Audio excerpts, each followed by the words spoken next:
One of the things that Jesus said would happen in the last days was that there would be wars and rumors of wars. Of course, there has always been warfare in human history, but the 20th century has been the bloodiest time in the history of mankind. This has been the most barbaric century in the history of man. This 20th century has murdered about 183 million people. And it's incredible what the inhumanity of man to man. And most of it, by the way, has been done by communist dictators.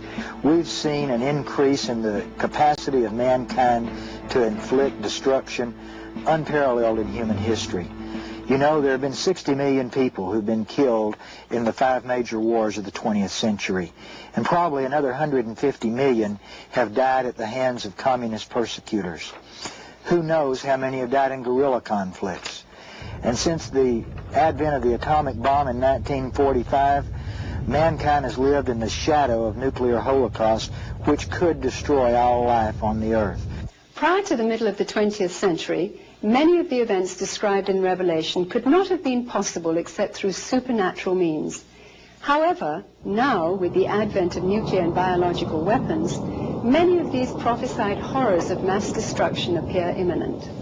Mankind has the capacity to inflict the kind of mass devastation and carnage that the ancient prophets of the Bible predicted. The prophet Zechariah said in Zechariah 14:12 that the armies that invade Israel in the final battle will be smitten with a plague which will cause the flesh to melt off of the soldiers' bones while they stand on their feet, their tongues to consume away in their mouths, and their eyes to consume away in their sockets. This is an exact description of what happens to human flesh when exposed to the effects of a neutron bomb explosion. We have to remember that even though the Soviet Union as such has broken up, they still have the most awesome military machine in the history of the world, even stronger than the United States. And the real question and the real danger today is who's going to control that. They still have the nuclear weapons to destroy the whole Western civilization in 30 minutes. In fact, bring devastation upon the whole world.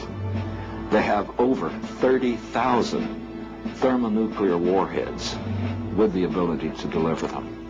Right now, we do not know where their Typhoon-class submarines are. Most of them are at sea, and we have no idea where they are. Each one of those Typhoon-class submarines, as the hunt for Red October hinted at, carry enough warheads to destroy 200 cities. The Typhoon-class submarine is considered by the experts as the ultimate weapon. And they had a 2-to-1 majority and still built 30 more, where they have 90 against our 30-some-odd. So why are they doing this? Clearly, they have an agenda quite independent of the rhetoric and the facade of the disarmament that we so foolishly take at face value. A 4-megaton warhead can ionize the whole Los Angeles basin. And when I say ionize, it means you would not even be able to tell one building material from another. Now, they have some nuclear weapons in places like Kazakhstan, which is a Muslim province, that have 25 megaton warheads on it. Now, the world has never seen what a 25 megaton warhead could do. As a matter of fact, some military planners wonder why would anyone ever build such a thing, since a 4 megaton warhead would vaporize a city like Los Angeles. We claimed victory too soon, said Robert Shope, professor of epidemiology at the Yale University School of Medicine. He added that the danger of infectious disease has not only not gone away, it's getting worse.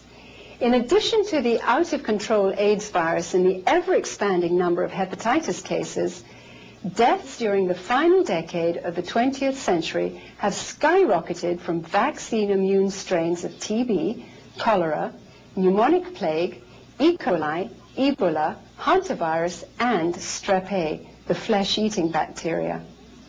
Incredibly, according to an AP report from Atlanta, more than 2 million Americans each year are infected with the deadly staph bacteria after simply visiting our modern antiseptic hospitals.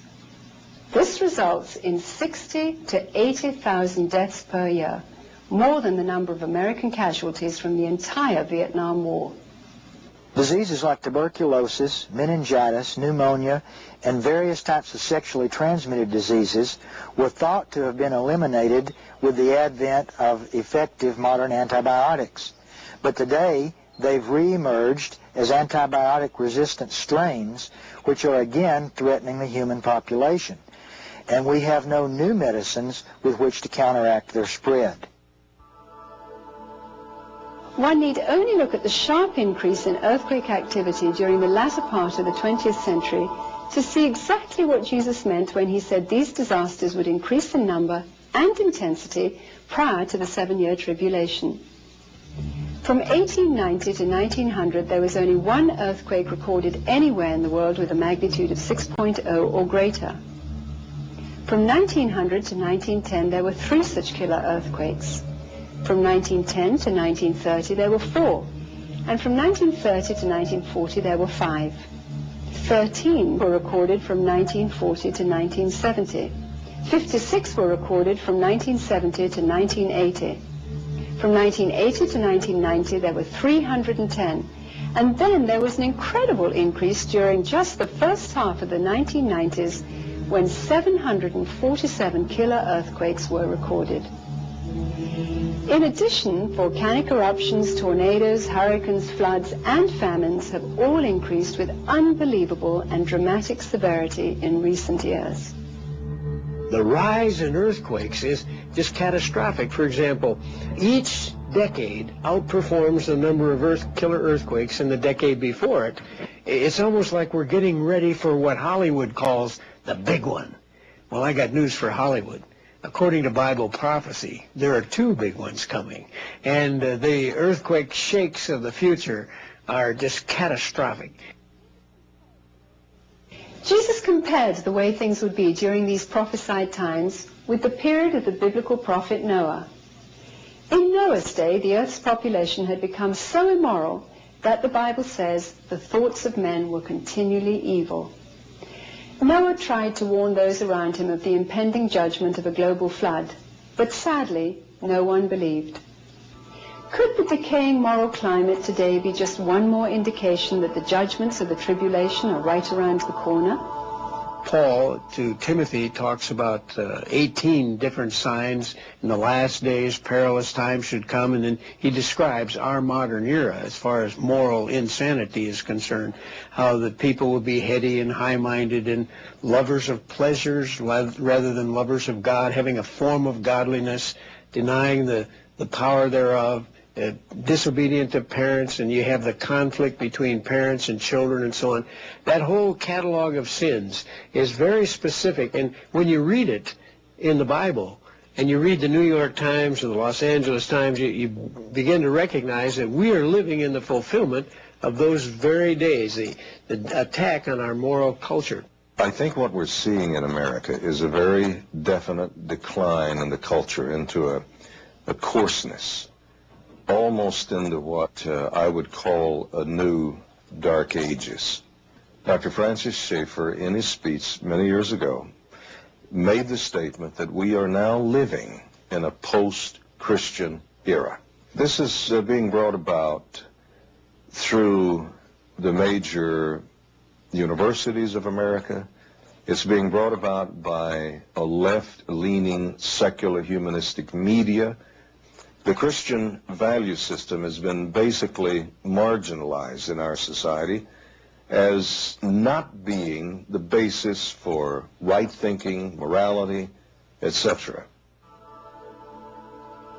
The sheer number of false religions available to the spiritual seeker today is staggering. There was an explosion of sorts during the latter part of the 20th century as Eastern religious ideas wrapped in Western or even Christian terminology poured into our culture. The resulting so-called New Age movement became the vehicle for the proponents of the coming one-world religion. It's interesting that today, among all the major movements, we see a trend, a drive towards a universality of religion. The New Age is the current packaging of some of the old ideas that originally started in Babylon, but today it masquerades under new trappings called the New Age. What we're called mediums are now called channelers and so forth.